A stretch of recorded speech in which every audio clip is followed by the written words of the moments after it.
गुरु मंत्र नाम क्यों जरूरी है? बहुत से लोग कहते हैं कि हम नशा नहीं करते,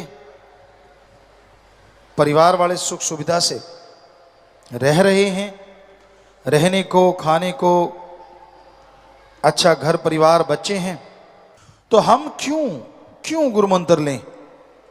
आखिर ऐसा क्या है? गुरु मंत्र को नाम कहें या कलमा, मेथड ऑफ मेडिटेशन कहें, बात एक ही है। तो मालिक का नाम सुखों की खान है। जब आपका विल पावर, आत्मबल कम हो जाता है,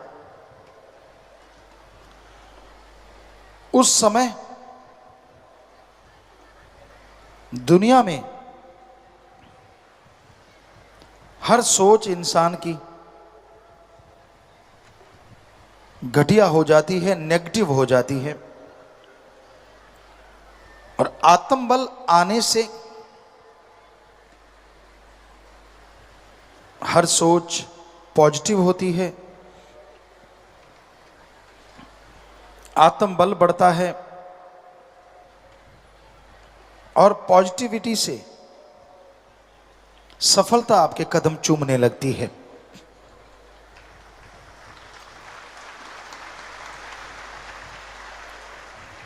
हर अच्छे क्षेत्र में सफलता हासिल करने के लिए आत्मबल जरूरी है। पर आत्मबल का कोई tonic allopathy, homeopathy, Ayurveda, naturopathy किसी में उपलब्ध नहीं है। आत्मबल, विल पावर आप सबके अंदर मौजूद है। उस आत्मबल को हासिल करने के लिए, ग्रहण करने के लिए आप अपने अंदर झांकें, अंदर जाएं। पर इंसान अपने अंदर कैसे जा सकता है? कौन सा तरीका है जिससे आप अंदर जा सकें? क्योंकि वो तो धुन, वो अनहद नाद अंदर है जिससे आत्मबल बढ़ता है। तो पहला स्टेप, आप सत्संग में आए, संत पीर फकीर वहां आपको समझाएंगे, समझें। दूसरा स्टेप, आप मेथड ऑफ मेडिटेशन, गुरु मंत्र, कलमा नाम लें। और तीसरा, आप उस नाम का अभ्यास करें। आत्मबल बढ़ाने के लिए गुरु मंत्र तो मिल गया, अगर उसका जाप आप नहीं करते तो आत्मबल बढ़ेगा कैसे? जिस तरह आपके सामने घी, दूध, मक्खन, बादाम सब कुछ रखा हुआ है, सिर्फ माथा टेकने से, सिर्फ उनको सजदा करने से उनकी पावर आपकी बॉडी के अंदर नहीं आती, स्वाद आपको नहीं मिलता। अगर आप उन बादाम को, उस घी, दूध, मक्खन को, उन मिठाई को खाओगे, स्वाद भी आएगा और ताकत भी आएगी। उसी तरह गुरु मंत्र है। फकीर, संत उस गुरु मंत्र को दे देते हैं। अब आप उसका अभ्यास करें, जाप करें, स्वाद भी आएगा और पावर भी आएगी। और वो एक ऐसा अलौकिक स्वाद है, ऐसा अलौकिक आनंद है जो आपको काम वासना, क्रोध, लोभ, मोह, अहंकार, मन माया, तमाम बुराइयों से दूर कर देगा। क्योंकि जैसा प्रभु के नाम में स्वाद है, जैसा नशा है, दुनिया में कहीं नहीं।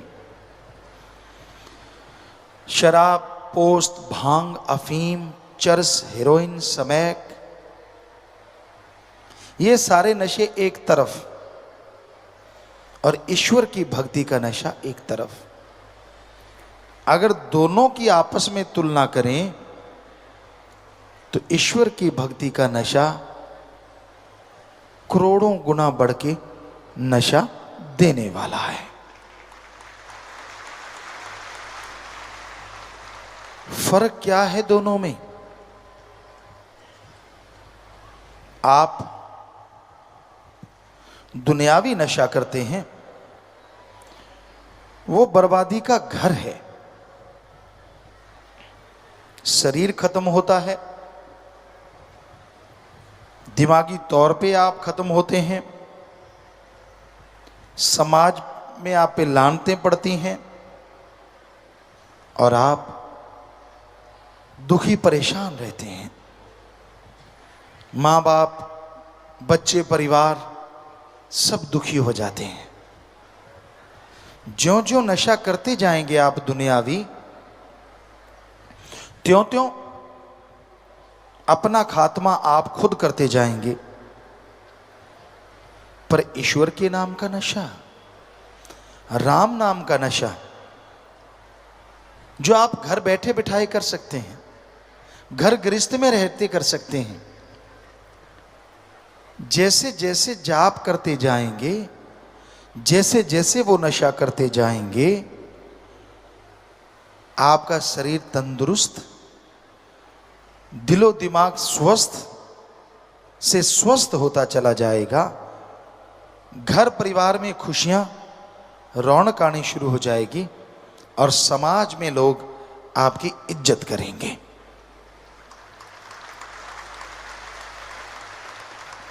और ईश्वर का नशा लेने के लिए कुछ भी खर्च करने की जरूरत नहीं।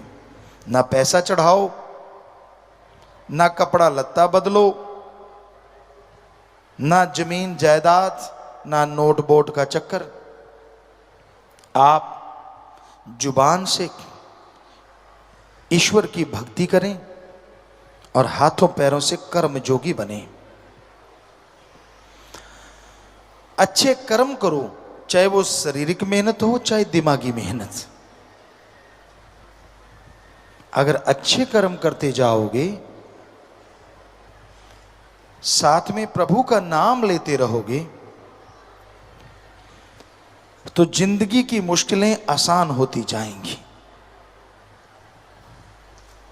आपके रास्ते में जो भी कांटे आते हैं वो फूल बन जाएंगे। आपके दिलो दिमाग में जो भी नेगेटिविटी है, भक्ति से, इबादत से वो पॉजिटिव रेज आने शुरू हो जाएंगी। कई बार आदमी अपनी आदतों से मजबूर होता है। कई किस्म के लोग हैं इस दुनिया में, पर ज्यादातर लोग जो दिखते हैं वो होते नहीं।